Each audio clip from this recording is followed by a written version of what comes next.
Aníbal dos Santos Júnior, mais conhecido por Anibalzinho, é um dos criminosos mais nojentos e desprezíveis da história de Moçambique e que, em conjunto com sua gangue, orquestraram a morte do jornalista Carlos Cardoso, que é o maior jornalista que já houve na história de Moçambique.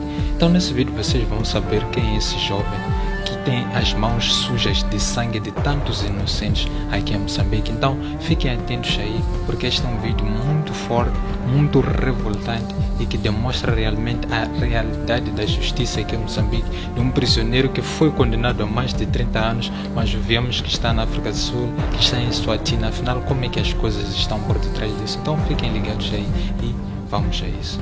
Aníbal dos Santos, mais conhecido por Anibalzinho, é o homem acusado de organizar o assassinato do jornalista Carlos Cardoso. Em novembro de 2000, na data da sua morte, Carlos Cardoso estava a investigar uma fraude de 14 milhões de dólares ligada à privatização de bancos moçambicanos nos anos 90. O que descobriu certamente deixou inquietos alguns membros da elite política de Moçambique. Anibalzinho foi preso e depois escapou 3 vezes da prisão de segurança máxima BO. Aníbal Antônio dos Santos Júnior, mais conhecido como Anibalzinho, mas também como Aníbal dos Santos, é um criminoso português condenado por planear o assassinato do jornalista Carlos Cardoso em 22 de novembro de 2000.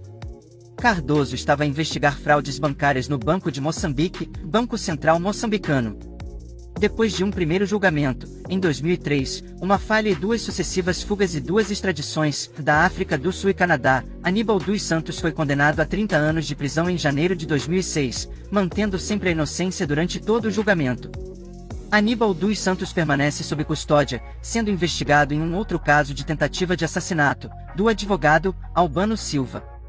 Carlos Cardoso iniciou a atividade jornalística em 1975, no Semanário Tempo, continuou na Rádio Moçambique e na Agência de Informação de Moçambique, onde foi diretor por 10 anos. Durante 20 anos exerceu o jornalismo como uma forma de contribuir com o seu país.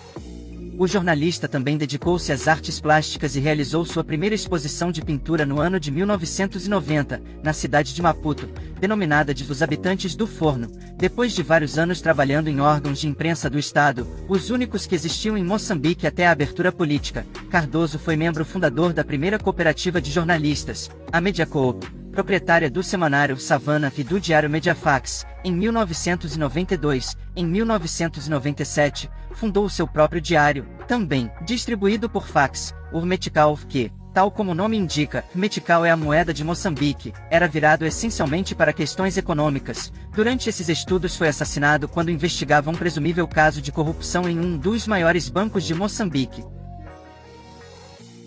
Em novembro de 2000, o moçambicano Carlos Cardoso, de 49 anos, editor do jornal Diário Metical, especializado em investigações sobre a corrupção, estava a investigar a alegação de fraude de 14 milhões de dólares no Banco de Moçambique. Foi daí que em 22 de novembro de 2000, após quase 15 minutos a falar com repórteres da BBC, deixou o trabalho em Maputo e foi emboscado no carro na Avenida dos Mártires da Machava, por homens armados que bloquearam as rotas de fuga com 2 carros. Mais tarde, no julgamento, os juízes adoptaram a versão dos eventos que Anibalzinho estava dirigindo o carro roubado que ultrapassou a Toyota do Cardoso para o encurralar e emboscar, mas que os tiros foram disparados por outro suspeito. Testemunhas disseram que o atirador disparou 10 tiros, matando Cardoso e ferindo o motorista. O assassinato ocorreu 2 semanas após a morte de 26 pessoas em motins. Cardoso relatou sobre o incidente e foi muito crítico das ações dos 2 principais partidos políticos que precederam os confrontos. O assassinato e o funeral de Cardoso produziram uma rara demonstração de união entre adversários políticos. O presidente da República, Joaquim Chissano, e líderes da oposição prometeram resolver o assassinato. Daí seguisse a investigação que em maio de 2001, 6 homens foram acusados do assassinato. Inicialmente as reportagens relataram que um importante empresário e um gerente de banco eram acusados de contratar os assassinos, e 4 homens eram acusados de realizarem o assassinato. Mais tarde, os jornais ocidentais informaram que Aníbal dos Santos, mais conhecido como Anibalzinho, foi um dos 4, e o idealizador do assassinato. As reportagens informaram que as suas atividades normais variavam entre um pequeno negociante de carros a um ladrão de carros. Durante a sua prisão provisória, ele esquematizava um plano de fuga. A primeira fuga de Anibalzinho aconteceu no dia 1 de setembro de 2002, pouco tempo antes de começar o julgamento do caso, que haveria de o condenar a quase 29 anos de cadeia, pena semelhante à aplicada aos outros 5 réus. Foi uma fuga fácil, porque alguém se esqueceu de fechar os 3 cadeados da sua cela na BO, por ironia, uma cadeia de alta segurança de Maputo. Agentes não identificados da polícia afirmaram que tudo foi feito ao mais alto nível para facilitar a fuga e tornar o julgamento impossível. O advogado de Aníbalzinho expressou o receio que o seu cliente já podia estar morto, e houve informações de que havia manchas de sangue na sua cela. Na verdade, Aníbalzinho fugiu para a África do Sul com um passaporte falso da Eswatini. 7 guardas prisionais de nível baixo foram julgados e absolvidos em conexão com a fuga. Ele foi recapturado 1 ano e meio depois na África do Sul. Foi Aníbalzinho devolvido à BO.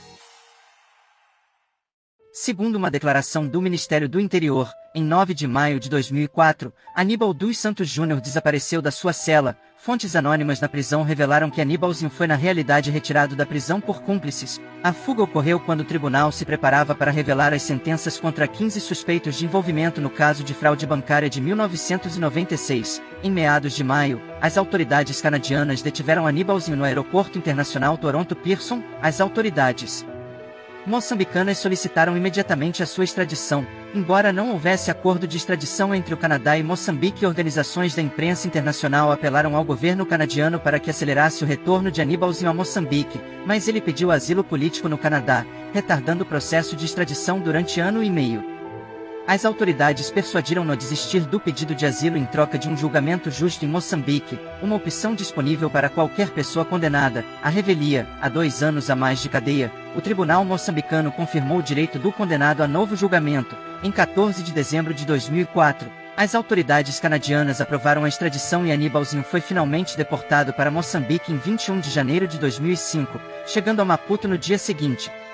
Em 7 de dezembro de 2008, Aníbalzinho escapou de uma prisão de máxima segurança de Maputo pela 3ª vez, juntamente com outros 2 notáveis bandidos. No dia seguinte, os média noticiaram que ele foi preso 36 horas após a fuga. Segundo a organização Repórteres Sem Fronteiras, foi detido a 75 quilômetros de Maputo, na estrada que liga a fronteira com a Eswatini. No entanto, em 10 de dezembro, o porta-voz da polícia desmentiu as notícias, dizendo que o fugitivo ainda estava longe. A oposição pediu a convocação dos ministros responsáveis ao parlamento para explicações, mas a proposta foi rejeitada pela maioria. Mais uma vez, os oficiais da polícia pediram desculpas pelo incidente, enquanto o semanário Zambezi descreveu Aníbalzinho como um herói desafiando um polícia incompetente. No período de menos de uma semana terminando em 17 de dezembro, 3 oficiais da polícia de alta patente foram mortos em Maputo. O comandante da polícia disse que os assassinos poderiam estar conectados com as fugas, mas não era claro qual dos 3 fugitivos era considerado mais perigoso. Um oficial no Ministério do Interior, General Zinocacossa, culpou abertamente a polícia pela fuga. Aníbalzinho foi liberado por comandantes da polícia. Eles, lá na polícia, estão a envolver-se com Aníbalzinho e agora querem envolver-me. Em 30 de dezembro, o Ministério do Interior demitiu oficiais superiores da polícia pelo seu envolvimento na fuga de 7 de dezembro. Foi relatado que os oficiais visitaram Aníbalzinho um dia antes da fuga e não fizeram nada sobre o buraco na parede do corredor que foi usado pelos fugitivos. Em 26 de agosto de 2009, as autoridades moçambicanas confirmaram a recaptura de Aníbal dos Santos na África do Sul. Depois da sua volta, Aníbalzinho foi condenado pelo Tribunal de Maputo a 29 anos, 11 meses e 25 dias de prisão. O juiz deu como provada a responsabilidade do réu na contratação da quadrilha que assassinou, em 2000, o jornalista moçambicano Carlos Cardoso. Aníbalzinho, que recebeu 62 mil euros pela contratação dos assassinos, foi ainda condenado a pagar uma indenização de 480 mil euros aos herdeiros de Carlos Cardoso e 51 mil euros ao motorista que conduzia o jornalista na altura do assassinato. Cardoso, recorde-se, investigava o desaparecimento de 11,5 milhões de euros do Banco Central de Moçambique.